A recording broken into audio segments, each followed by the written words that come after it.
Here we are on the other side.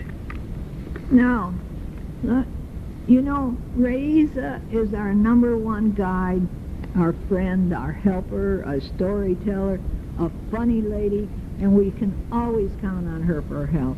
And that is why she got the Helping Hands Award from me, because she does everything for us. We're always saying, Raisa, can you do this? Raisa, can you help us?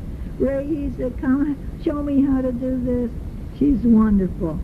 Ahmed is our driver for the trip.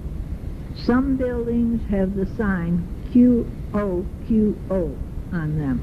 And for trivia nuts, it means cigarettes sold here.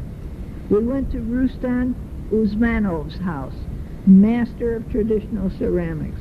His daughter and her friends served us tea and food, and we thought the little girls were 8 or 9. And then we find out they were 14. They're so tiny. Razia told us a big story about how the grandmother holds the family together, and the grandma, she smiled and smiled. Then we went to a factory, and the men were tying the silk, and then more men in the room with the steaming vats of dye were putting them in there for different colors. And then more men after the material is done and ready to go. A man has a bowl of water and starch mixed. He takes a big amount in his mouth, it's fluid, and then he blows it out over the material, on and on and on for yard after yard after yard. So, who wants to be a starch blower? I've never seen a job like that in my life. And who would want to, would you like to kiss the starch blower? I wonder how that would do. So we drove through the beautiful snow-capped mountains, and they were making a new road, and for miles and miles we ate the dust, and then there was big and small rocks everywhere and pit toilets on the way. And in Ristan, we went to a style show dinner and the wedding reception of a lovely couple. She looked Russian. I thought he looked Jewish, but I don't know. Bob and Annette got up and danced with the dancers. Now, I noticed that the houses face the road. They have no windows, and they just look blah. But you open this little tiny door, you go into a very beautiful courtyard with trellises covered with grapes. What a sight, just getting leaves, but when the grapes are ready to pick, wouldn't that be gorgeous? There is a long trough to park the car over it to catch the oil and water. Everything has to be neat. They seem to do a lot of living in their gorgeous courtyards. Our hotel is the Ferg Hana Hotel in Ziorat. Remember that name, Ziorat, because there is where they have the mother of all toilet paper. It's the one that had the gray crepe paper looking stuff.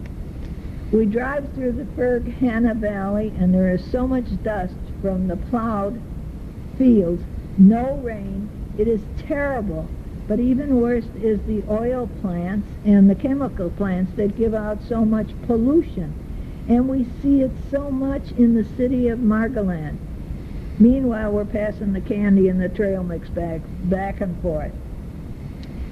Well, the most unusual thing on this trip so far was the starch-blowing man. You'd think that they could make something, a bottle with squeeze it and it pushes it out. Well, I, for one, will be glad to leave the elevator here. It groans, it moans, it jumps, it makes gnashing noises. It's scary, and the door closes so fast you can get caught easily. I push Betty up to the front, and as soon as it opens, I say, go! We drove to Osh in Kyrgyzstan, and then we fly to Bishkek. Betty tried to get a doctor to look at her legs again, but he only did diarrhea and throw-ups. Those were his specialties. I told her to wear my elastic socks, and we had a terrible time pulling them on. We were laughing so much. I said, only this time, Betty, then you're on your own. And she was, and she did fine. Wore them the whole trip, had no more trouble. We went for dinner at the home of a previous guide at Tom's and had a clapping good time. Clapped for everybody. Valentina is our guide. Sasha is gone. We had no time to eat lunch at because customs took so long, so we ate granola bars